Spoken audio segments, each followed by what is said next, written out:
There are stories history tried to erase, not because they were violent, but because they were impossible. Imagine a single body that defied every law of God, gender, and ownership. A slave that was neither man nor woman, and somehow, both. In 1851, deep in the American South, one plantation hid a secret so strange that churchmen, doctors, and the master's own wife conspired to keep it silent. They called it a curiosity. But behind those locked doors, something darker was unfolding, something that made even the enslavers tremble. The question no one dared to ask was simple. What happens when the person you own is something you can't define? And why, a century later, was that house found with journals buried in its walls, signed only with the words, "Both of me still remember"? In the summer of 1851, when the Louisiana sun clung to every inch of skin like oil, the Bel Air plantation prepared for another season of harvest. The cane fields shimmered beneath the weight of heat and labor, and the air itself seemed to hum with exhaustion. Life here was predictable in its cruelty. Days began before dawn and ended only when the moon demanded rest.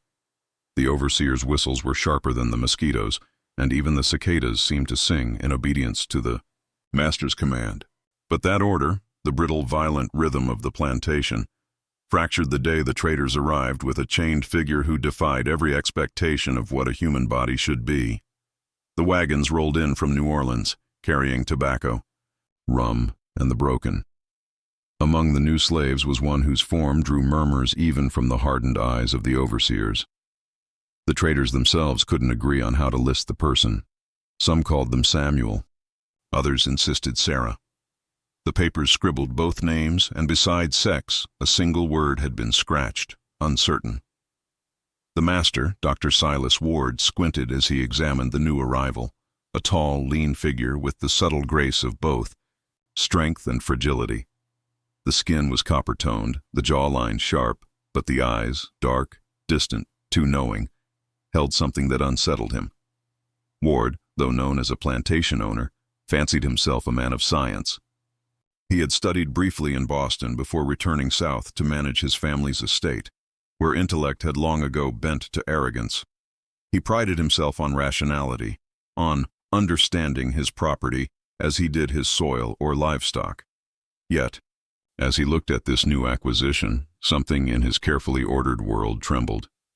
He asked the trader to step aside and requested a private inspection, pretending this was for medical evaluation. The trader smirked. Men like Ward always wanted to see what made the strange ones tick.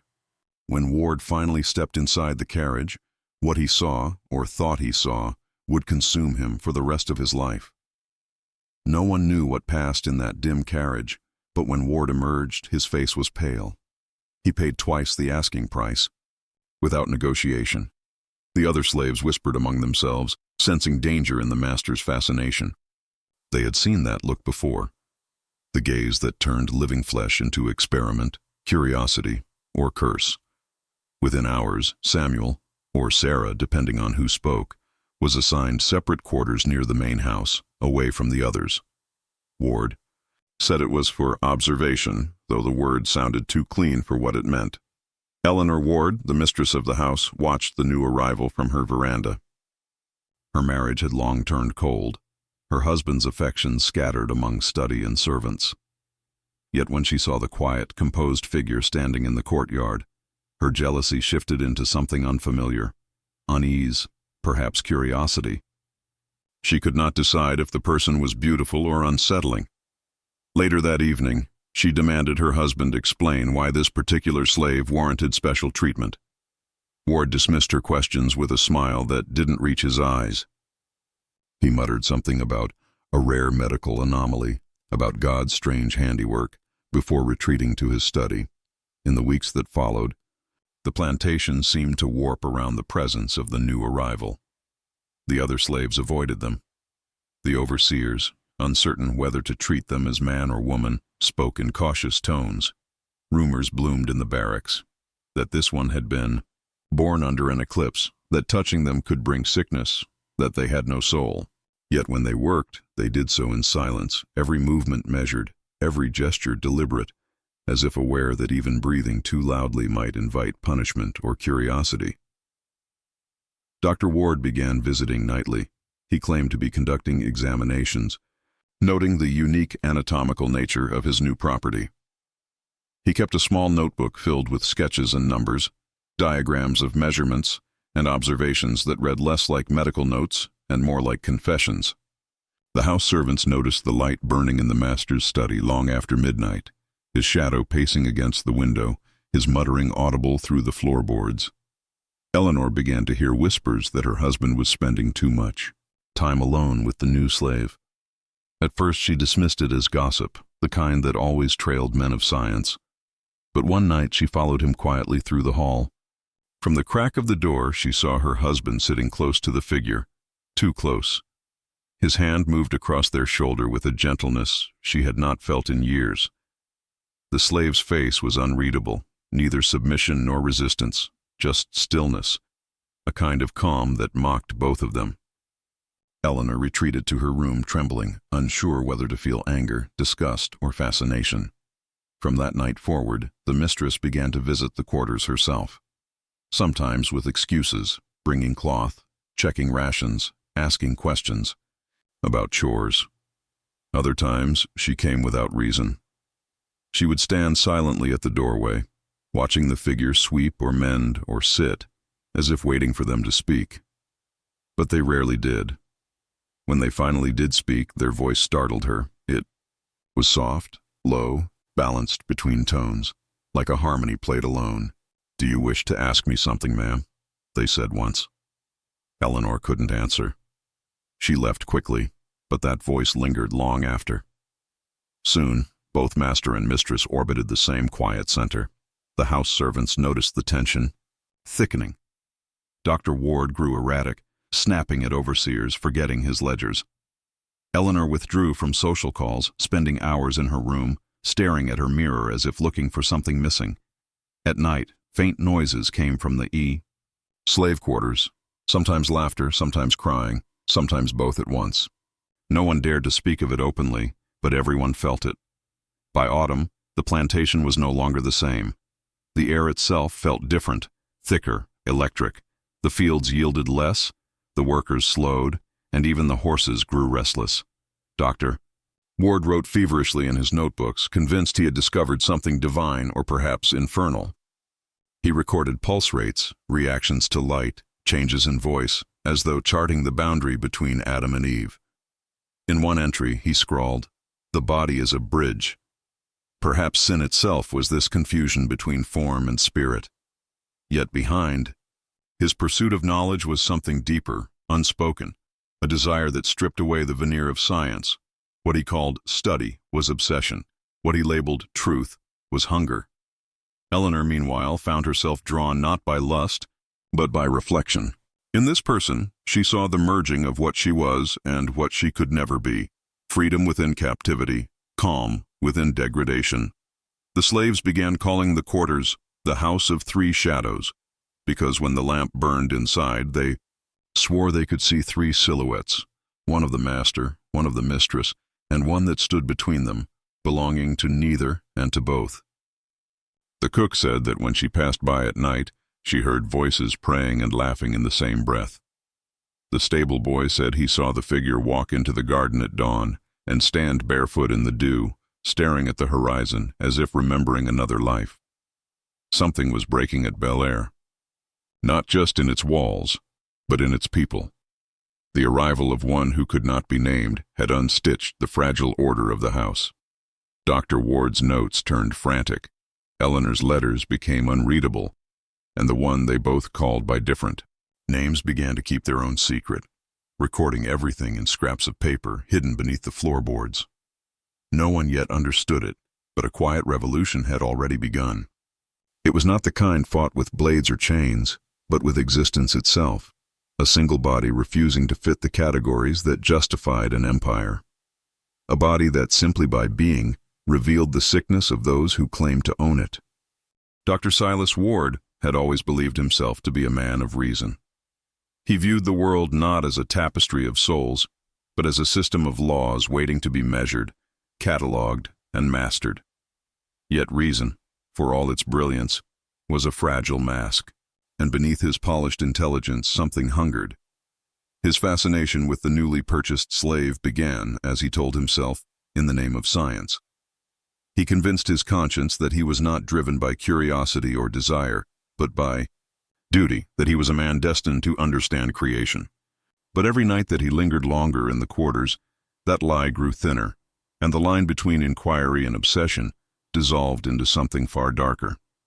The plantation house had a study, an upper room lined with glass jars, medical sketches, and preserved specimens from his travels. The locals whispered that Ward practiced medicine on the dead, that he carved open cadavers brought from nearby prisons to learn the truth of the human form. He never confirmed nor denied it. But the truth was that until the arrival of Samuel or Sarah, his interests had always been distant, detached, bound by the safety of corpses. Now, for the first time, his subject was alive, breathing, and bound by his authority. He began with questions. "Where were you born?" he asked. "Do you bleed as women do?" The enslaved person answered carefully, offering only what could not be punished. The more silence he met, the more determined he became. He called this restraint data collection, though each encounter left the air heavier. In his journal he wrote, "There is no simple categorization. The Creator has made a being that defies the binary of the fall. This specimen bears the marks of both genders, but belongs entirely to neither. Perhaps within such confusion lies the truth of our original sin." Soon, his examinations became nightly rituals. The servants began to dread the sound of his boots crossing the corridor after sundown. He would bring with him measuring instruments, candlelight, and a voice trembling between awe and control. To anyone watching, it might have looked clinical, but beneath the veneer of objectivity was something almost devotional. He began sketching their body by candlelight, tracing outlines of limbs and shoulders, noting the delicate musculature that refused to reveal its secret. Each line he drew seemed to bind him further to the mystery. The more he learned, the less he understood, and the less he understood, the more he wanted. In those dim hours he began speaking aloud as though to himself, quoting scripture and philosophy. "If man and woman were once one flesh," he murmured, "then perhaps this being is a remnant of that unity, a glimpse of Eden before division." His words trembled between reverence and blasphemy. He had long abandoned prayer, but now he began to see divinity not in the church, but in the body of the enslaved person before him. He rationalized his actions by calling them studies in natural philosophy. To his peers, had they ever asked, he would have described it as scientific inquiry, proof that the boundaries of sex were not divine but mutable. But the reality was simpler and more human. He could not stop thinking about them. He found their presence haunting his dreams, their voice echoing in his head during sermons, their stillness unsettling his meals. Even the way they looked at him, calm, unafraid, unreadable, eroded his composure. In one entry from that autumn, Ward confessed something he would never say aloud. "I feel seen in ways that unmake me. When the subject meets my eyes, I am no longer master, nor scientist. I am merely observed." It was a dangerous revelation for a man who built his life on control. Yet instead of retreating, he dove deeper, insisting that what he sought was understanding. He began performing experiments, requesting isolation from the other slaves, taking detailed notes on the subject's responses to temperature, diet, even light exposure. It was pseudoscience wrapped around obsession. Eleanor noticed the change before anyone else. Her husband no longer joined her for supper. His shirt smelled faintly of candle smoke and unfamiliar perfume. He spoke less and wrote more, scribbling late into the night, muttering about proof of divine duality. One evening, she confronted him in his study. "What is it you're trying to prove?" she demanded. He looked up from his notebook, with a faint smile that chilled her. "That God's work is imperfect," he said, "and that perhaps we can correct it." The following days grew strange. The master began forbidding others from entering the quarters. He ordered the overseer to assign lighter labor to the new slave, claiming the body was too valuable for manual work. When the overseer protested, Ward silenced him with a glare that left no room for argument. That night, the house servants whispered among themselves. "He's losing his mind," one said. "He's fallen under some spell." But the cook, old and wise, shook her head. "Not a spell," she murmured, "just his own sins showing through." The obsession deepened. He began recording physical changes that may or may not have existed, changes in skin tone, in the cadence of speech, in the shape of shoulders. He described it as metamorphosis, as if his subject were transforming under his gaze. In truth, it was his perception that shifted, not the person before him. The lines between male and female blurred in his mind until he no longer knew what he desired. The journals reveal his descent in chilling detail. First fascination, then possession, then fear. Last night, one entry reads, "I dreamt of Eve, but when she turned to me, her face was his. No, hers. The same. It was the same." The dual nature of his subject became a mirror reflecting his own divided soul. He began avoiding church, calling sermons outdated myths. He no longer referred to the enslaved person as property in his journals, but as the specimen, or the convergence. When Eleanor asked about it, he scolded her for questioning divine pursuit. But she saw what he couldn't, that he was unraveling. His skin grew pale, his hands trembled, and the once proud master had begun to speak to himself in the halls. There were moments when his mask slipped entirely. Late at night, the house would fall silent except for a single voice, his, echoing from the quarters, pleading, then shouting, then weeping. The next morning, he would emerge calm, composed, and silent, his eyes hollow but his tone measured. He told his wife he was close to proving something that would outlive them all. Among the enslaved workers, new stories began to circulate.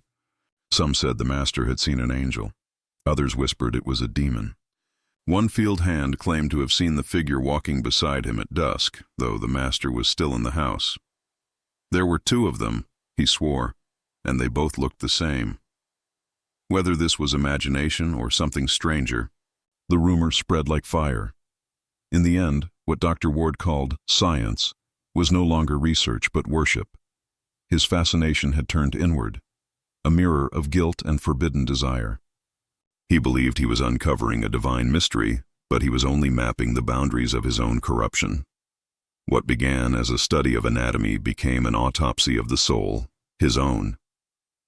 And though he continued to write, measure, and dissect the unknown being before him, he could never answer the question that haunted every page of his notes. Was he studying a miracle or desecrating one? Eleanor Ward had grown up believing that silence was the mark of refinement. Her mother had taught her that women who spoke too freely invited ruin, and that a lady's greatest weapon was restraint. For most of her life she had obeyed that rule. She spoke softly, smiled when spoken to, and never raised her voice even when her husband's indifference cut deeper than cruelty. But when Samuel, or Sarah, entered her home, that silence began to crack. She could no longer remain the passive mistress of Bel Air. Something about the new arrival unsettled her in ways she could neither name nor deny.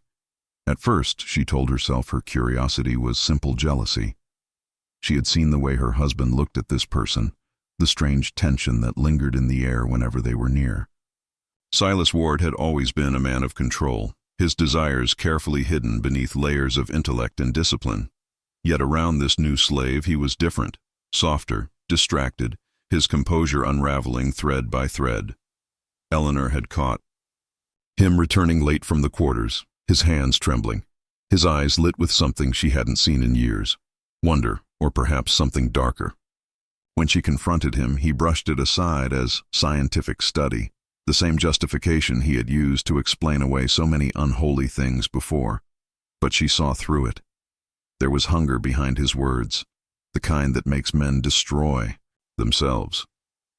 Still, she could not bring herself to hate the person who caused it. The first time she truly spoke to them was one morning in the garden. She had gone there to gather lavender, the one scent that reminded her of childhood before marriage, had turned life into performance. The slave was there, quietly trimming wilted leaves, Their movements were gentle, precise, almost elegant. When they turned, Eleanor felt something stir inside her, an emotion she mistook at first for pity. Their eyes met, and for a moment, the distance between mistress and slave dissolved into something fragile, dangerous. "You tend the garden well," she said, trying to steady her voice. The answer came softly. "It listens better than most people do." That sentence lodged itself in her mind like a thorn. There was no fear in it, no submission. It was not insolence either.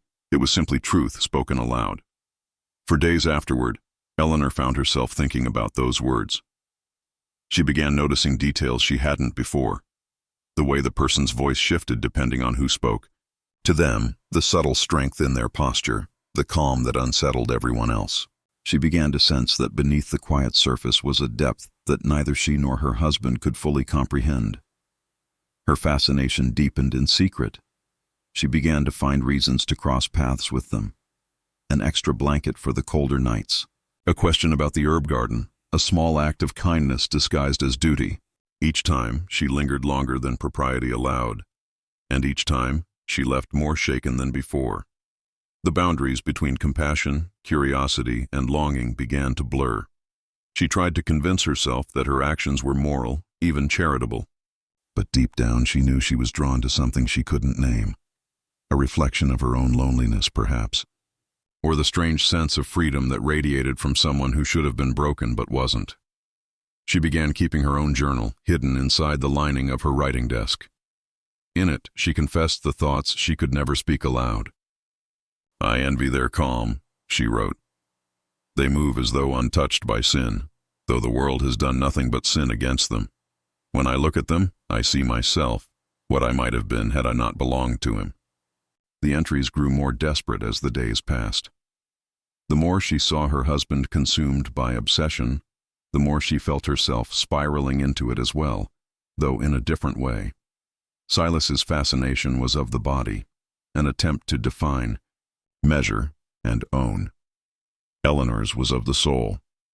She saw in the enslaved person not a specimen, but a mirror. They seemed to embody both gentleness and strength, beauty and defiance, submission and control. All the things she had been taught could not exist together. In their presence, she began questioning the rules that had governed her entire existence.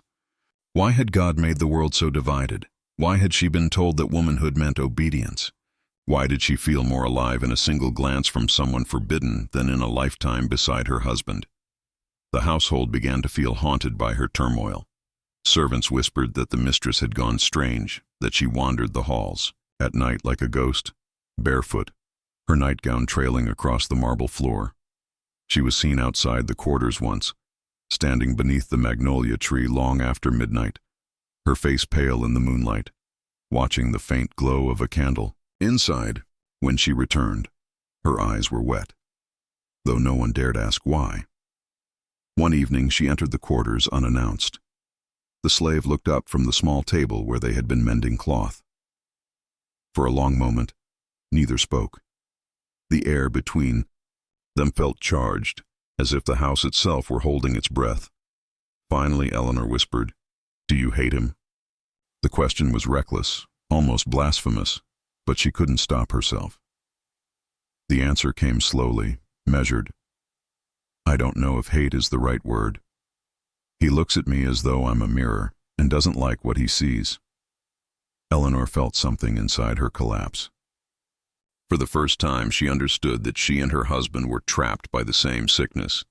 His was control, hers was silence, and the one they both fixated on was the only person who refused to be defined by either. She wanted to speak, to confess everything, the loneliness, the jealousy, the longing. But all she could manage was, "You frighten me." The reply came like a whisper through the dark. "Then you're starting to see." From that night onward, her visits became more frequent. She began bringing books from the library, poetry, hymns, anything she thought might offer conversation. The enslaved person listened but rarely spoke, though sometimes they would ask her questions that unsettled her. "Do you feel free, even when you're not chained?" Or, "If he were gone, would you still be you? These were not the questions of a servant. They were questions of someone who saw deeper than she wanted to be seen. Her husband noticed the change, though he misunderstood it. He assumed her interest was maternal, an extension of pity. But pity was far from what she felt. When she looked at the enslaved figure, she felt something raw and frighteningly human, an awakening that had nothing to do with compassion and everything to do with recognition. In her hidden journal, Eleanor's writing grew feverish. I dreamt they stood between us, me and Silas, and the house split in two. One side filled with light, the other with rot. I reached out, but they stepped back. And I realized it wasn't them I wanted to touch. It was what they represented. Her pen tore through the page that night, the ink smudged by tears. By October, Eleanor could no longer pray. Church sermons rang hollow. The words of the pastor about man's dominion over woman and slave turned to ash in her mouth. She began sitting at the back, eyes lowered, but her mind elsewhere. In the stillness of the services, she would think of the voice that had told her, "You're starting to see." The servants began to fear the mistress more than the master. Her presence became unpredictable, sometimes kind, sometimes cold, sometimes lost in thought so deep she didn't answer when spoken to. She started leaving gifts for the enslaved person, a silver comb, a scrap of silk, a jar of honey. Each offering felt like both devotion and apology. She couldn't explain why she did it, only that it made her feel less hollow. The plantation's air thickened with tension. The master, consumed by science, the mistress by emotion, and the enslaved person by the strange power of simply existing between them. Their lives were threads pulled tighter and tighter by forces none could name. For Eleanor, what began as jealousy had transformed into obsession, an obsession not born of desire, but of the need to understand what she herself had been denied her entire life, the right to be whole.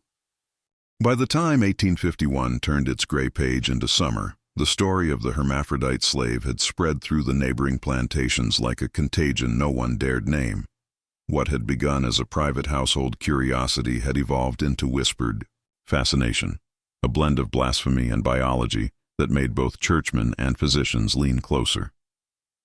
The master's wife, Eleanor, had become almost entirely consumed by the presence of the slave they now called Lena.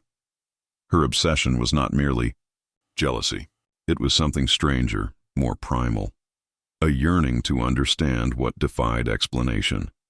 She began documenting every glance, every movement Lena made, filling her journal with shaky handwriting that bordered on madness.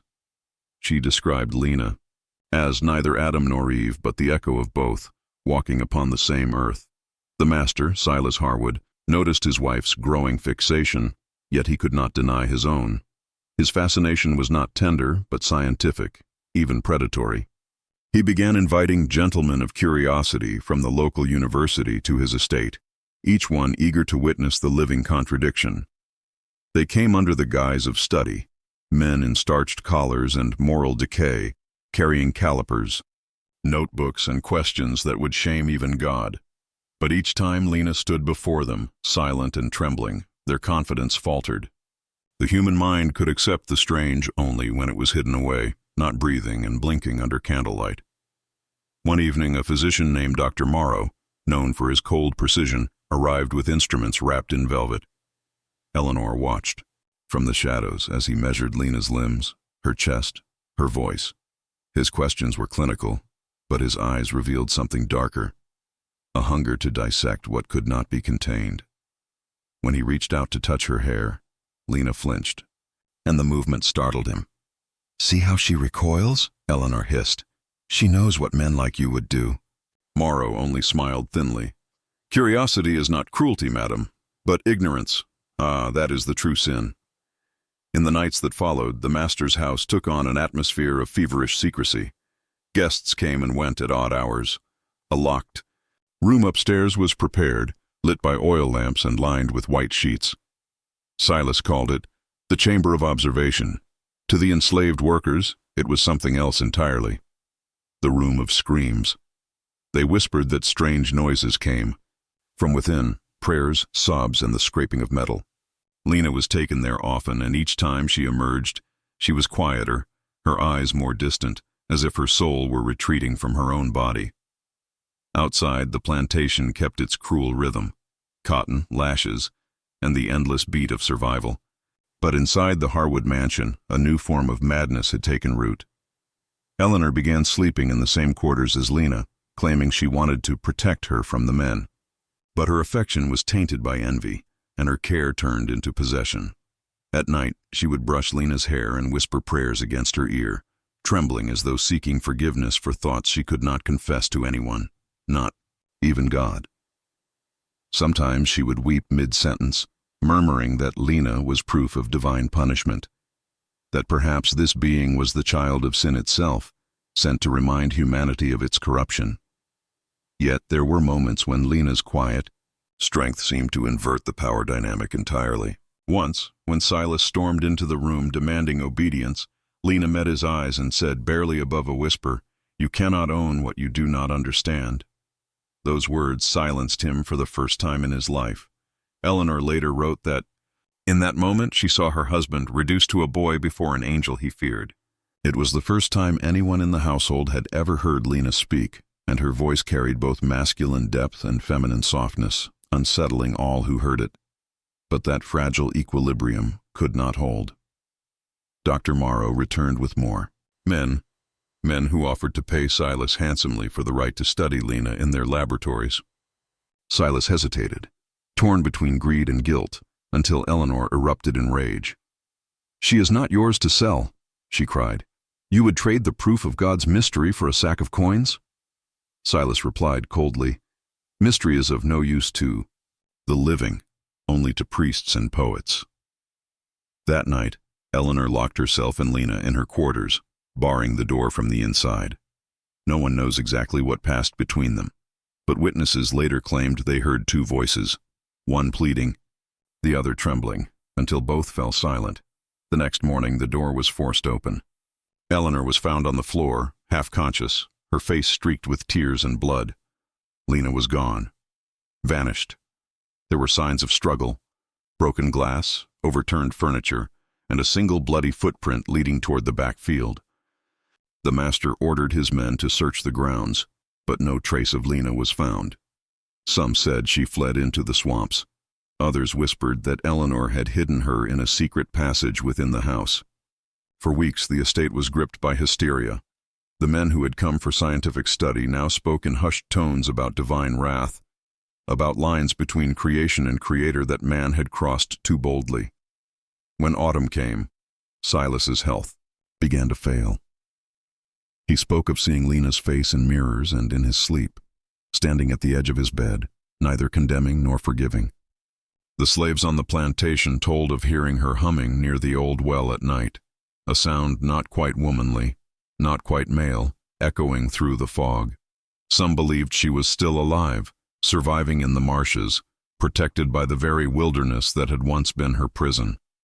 Others whispered that she had been taken by something far older than the white man's God, a spirit that punished those who sought to name what was never meant to be named. Eleanor's mind deteriorated rapidly. Her journal entries turned erratic, sentences repeating, words scratched out. In her final coherent passage, she wrote, "Lena was the mirror of our sin, and we could not bear to see ourselves reflected." Soon after, she stopped eating, stopped speaking, and was found one morning sitting before the locked observation chamber, murmuring, "She will return when we learn the difference between curiosity and cruelty." By winter, the Harwood estate had fallen silent. The master was dead, his wife confined to her bed, and the chamber upstairs boarded shut. Yet travelers passing through swore they could hear faint singing from the attic, a melody without language, haunting and pure, as if the walls themselves were trying to remember what had been done to the one they could not understand. Years after the strange disappearance of Lena, the Harwood estate stood as a ruin of its former self. Vines had overtaken the veranda, the shutters hung crooked, and the once immaculate fields had gone feral. Yet, for those who remembered the story of the hermaphrodite slave, the house remained a place of both fascination and dread. Local folklore had turned the tale into something half-remembered, half-invented, a moral warning whispered to children and a subject of grim curiosity among traveling doctors and clergymen. But beneath those distorted retellings lay a darker truth.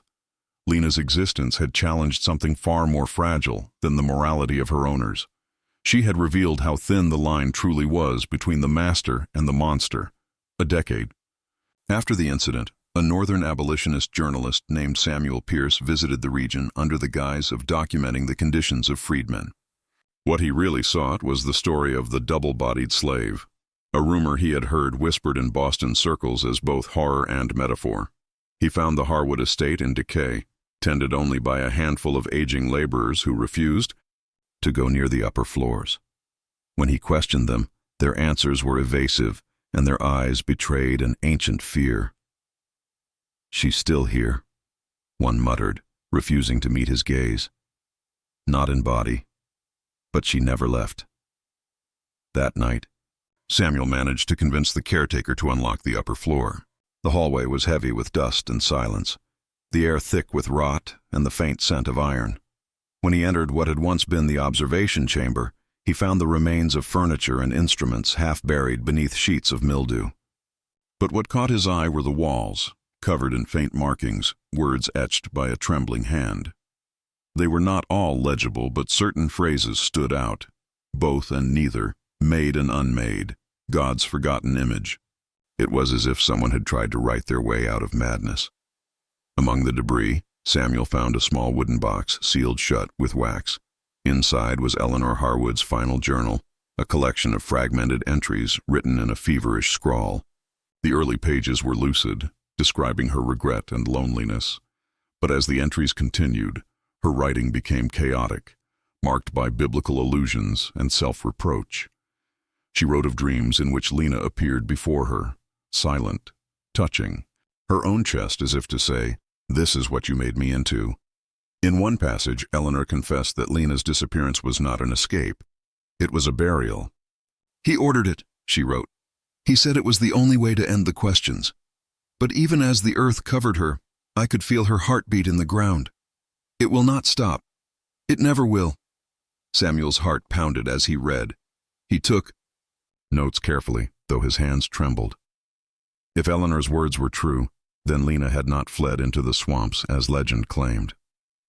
She had been killed, likely by Silas Harwood himself, buried somewhere on the grounds to erase the shame she represented. That revelation turned Samuel's journalistic curiosity into something more urgent. He decided to stay the night, to search the fields at dawn for any sign of disturbed earth or unmarked graves. The caretaker tried to dissuade him, muttering that those who dig for the dead never leave unchanged, but Samuel was too deep in his obsession to listen. As midnight approached, the house seemed to shift. The air grew cold, and the sound of distant humming began to bleed through the walls.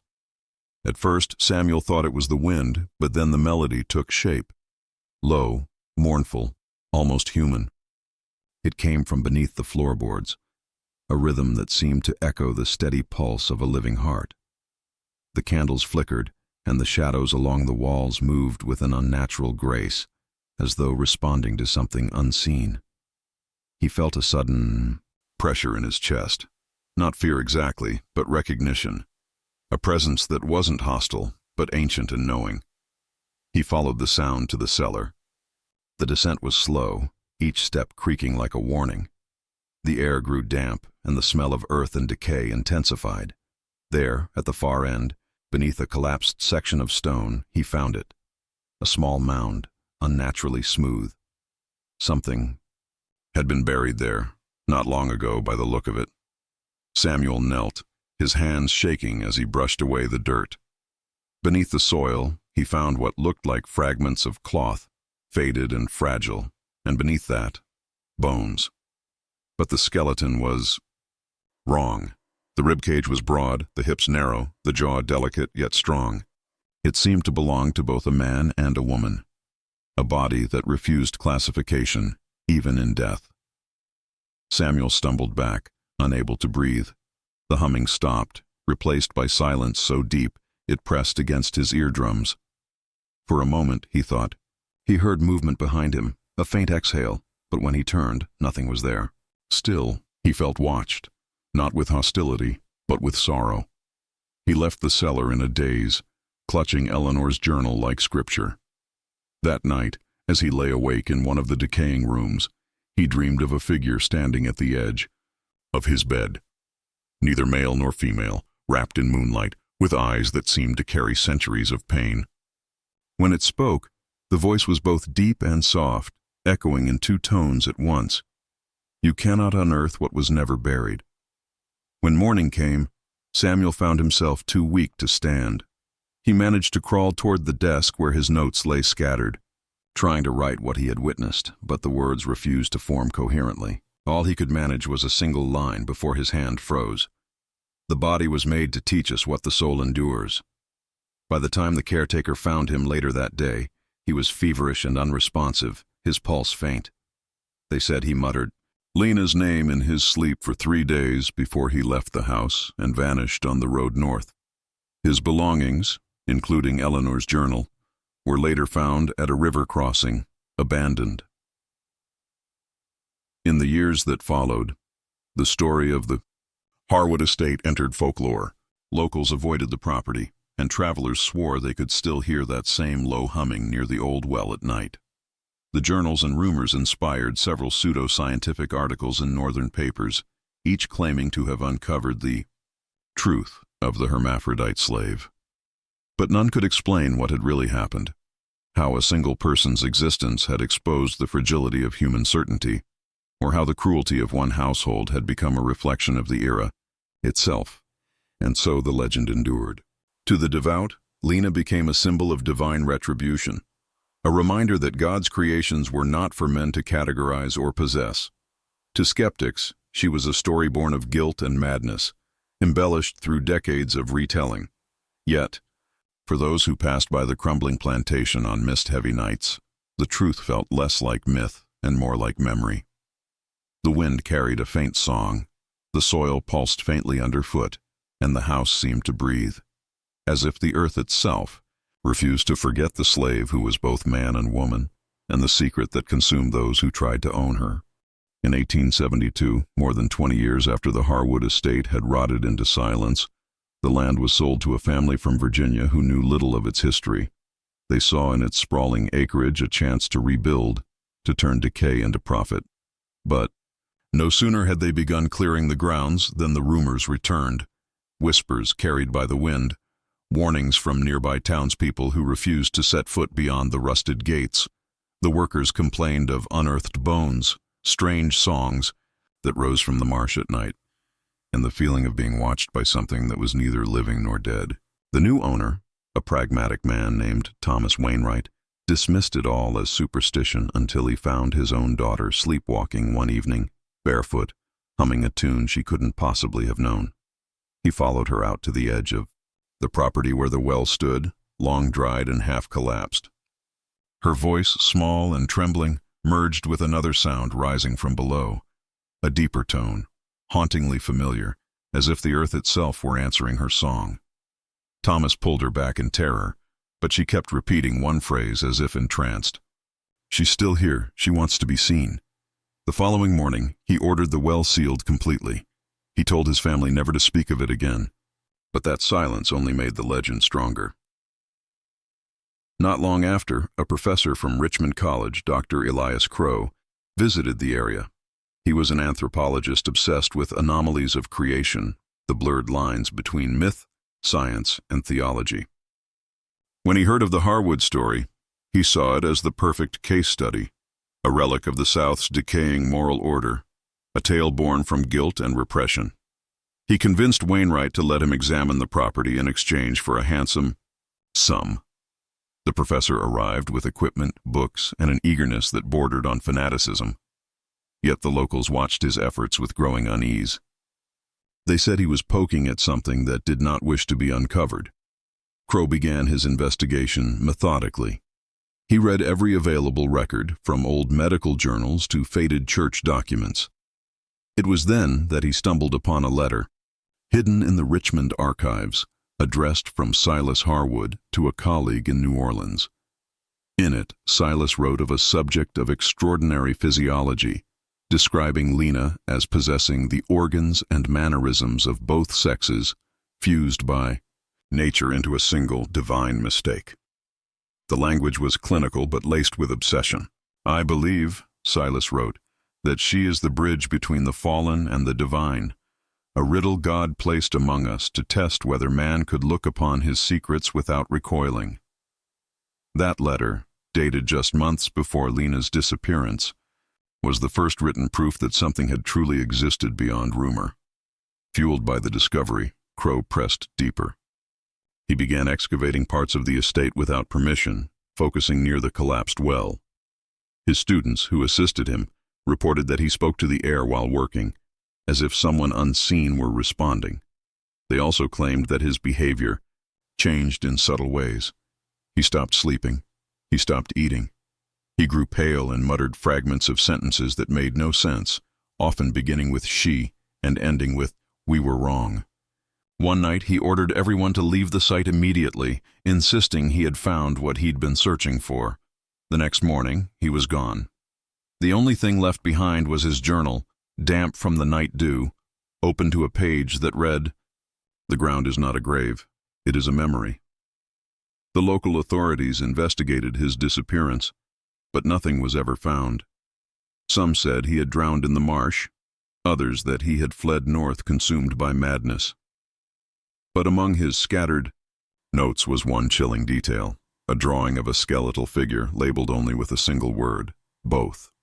That sketch would later become infamous among scholars of the occult and early American folklore, symbolizing the collision between faith and fear that haunted the postbellum South. Years passed, and the Harwood land once again slipped into abandonment. Yet the legend did not fade. Ministers from nearby churches began referencing the story in sermons, warning congregations against curiosity disguised as knowledge. Traveling preachers used Lena's tale to frighten their listeners, claiming it was proof that tampering with God's design led to ruin. But for others, particularly women and the formerly enslaved, the legend became something else, a quiet symbol of resistance. They whispered that Lena's spirit was not a curse, but a guardian, haunting the land not out of vengeance, but defiance, that she had become something beyond gender, beyond flesh, a reminder that no chain, no master, no experiment could define what the soul truly was. In 1885, an African-American preacher named Isaiah Holt visited the decayed plantation to perform what he called a cleansing. He had been a child on a nearby farm during the time of the Harwoods and remembered the whispers of the strange slave buried alive. He believed her spirit had been left unrested by the cruelty of her owners. Accompanied by 3 parishioners, he built a small wooden cross near the well and began to pray aloud. Witnesses later swore that as he prayed, a wind rose from nowhere, swirling dust and ash in a tight spiral around him. Then came the humming, a low, trembling note that seemed to echo from within the ground itself. It wasn't frightening, they said. It was mournful, human. When the sound faded, Holt turned to the others with tears on his face and whispered, "She has forgiven no one, but she has been heard." That night, the preacher wrote a letter to a friend, describing what he'd felt. He said it wasn't evil that lingered on the land, it was memory, raw and unhealed. The sin was not hers, he wrote, but those who tried to name her. And in that naming, they lost the right to peace. The letter circulated quietly among black churches in the region and became something of a secret gospel. The story of a woman who was both man and woman, enslaved yet untamed, erased yet immortal. It was said her spirit appeared to the faithful in dreams, not as a ghost, but as a reminder that truth, once buried, does not die. It waits. By the turn of the century, the Harwood estate had vanished from maps altogether. The land was reclaimed by swamp and forest, its structures swallowed by vines. But those who ventured too near at night claimed the air grew heavy, the trees seemed to hum, and sometimes in the half-light before dawn, a figure could be seen walking the old path toward the well. Some described her as a woman, others as a man, and still others as both. Always silent, always watching.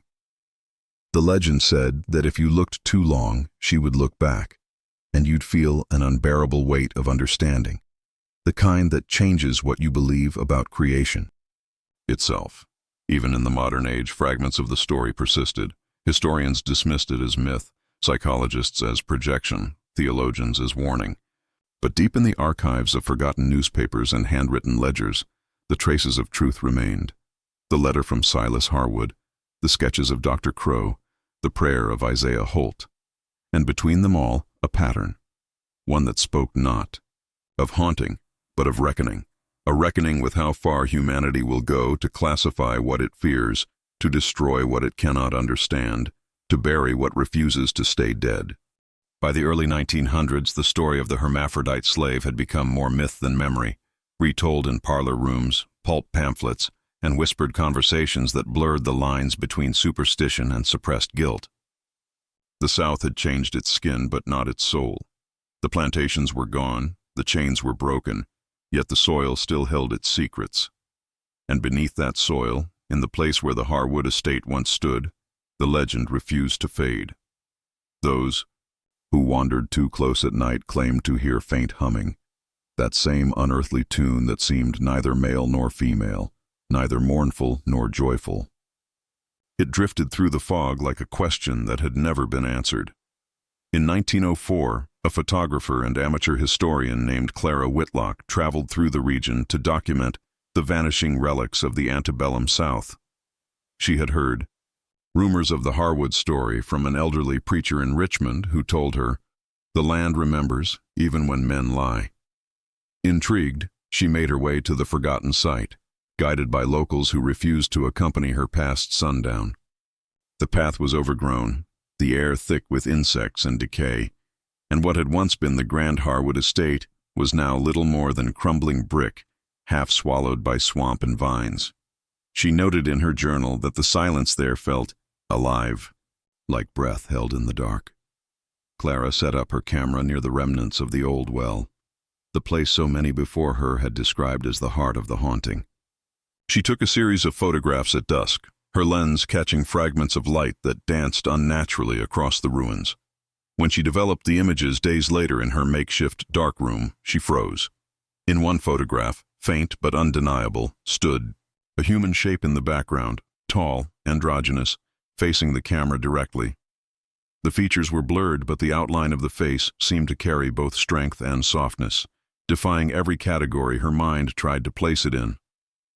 Clara didn't believe in ghosts, but she couldn't deny what she saw. She returned to the site weeks later with recording equipment, determined to capture evidence of what she now called the lingering presence. Her field notes described sudden drops in temperature, distant whispers that seemed to echo from underground, and an overwhelming sense of being observed. On the final night of her stay, she recorded an audio cylinder. When she played it back, a faint humming could be heard. The same melody repeated again and again, its tone human yet somehow divided, as if two voices were singing in perfect unison. She sent the recording to a historian at the University of Pennsylvania, who later wrote that the sound defies analysis, for it seems to blend male and female vocal registers into a single, seamless tone. The recording was never publicly released, but whispers of it spread through academic circles. A few claimed to have heard it, and those who did described feeling a strange unease, a heaviness that lingered for days, as though something inside them had been quietly rearranged. One theologian even wrote, "It is not the sound of death, but the sound of something that refused to die." Over the following decades, the legend continued to evolve. Some said Lena had become a spirit that guarded the forgotten and the silenced, a spectral witness to centuries of cruelty. Others turned the story into a parable of divine punishment, claiming that her existence was proof of what happens when humanity meddles in God's design. Yet beneath every retelling was an unspoken truth that haunted all who encountered it. Lena's story had never been fully buried because it was never just hers. It was the story of everyone who had been defined, dissected, and erased by others' fear of the unknown. In the 1930s, during the Works Progress Administration's Oral History Project, An elderly man named Josiah Reed, born on a neighboring plantation, told an interviewer about the one who sang from the well. He described being a boy and hearing the grown-ups whisper about the night the masters lost their mind over a slave that weren't neither one thing nor the other. When the interviewer asked what became of her, Josiah shook his head. "Ain't nobody sure," he said. "But some nights the ground hums low like it's remembering. That's her telling you the truth don't stay buried." His interview, filed away in government archives, became one of the few surviving first-hand accounts connecting oral memory to the lost history of the Harwood estate. Decades passed, and the world moved on. Yet every few years, someone stumbled across a fragment, an old letter, a blurred photograph, a rumor that refused to die. In 1967, a team of anthropology students from Tulane University conducted a small excavation near the supposed site of the estate. They uncovered remnants of wood, rusted metal tools, and a single piece of human bone, so degraded it could not be identified by gender. When they attempted to catalog it, strange mishaps followed. The specimen jar cracked without cause, and the film taken during the dig came out completely overexposed. The lead researcher later confessed in his notes that he had begun hearing a low rhythmic sound while sleeping, as if the earth itself were breathing beneath me. By the turn of the 21st century, Lena's name had almost vanished from mainstream history. She appeared only in scattered footnotes, described as a possible intersex slave recorded in local plantation archives, or an unverified Southern legend. But on the fringes of academia, her story began to reemerge. Scholars of gender and race saw in her the embodiment of a truth long suppressed, that identity, freedom, and humanity itself had been defined by those in power, carved into categories that served their control. Lena's life, or what could be pieced together of it, became a symbol of resistance to that control.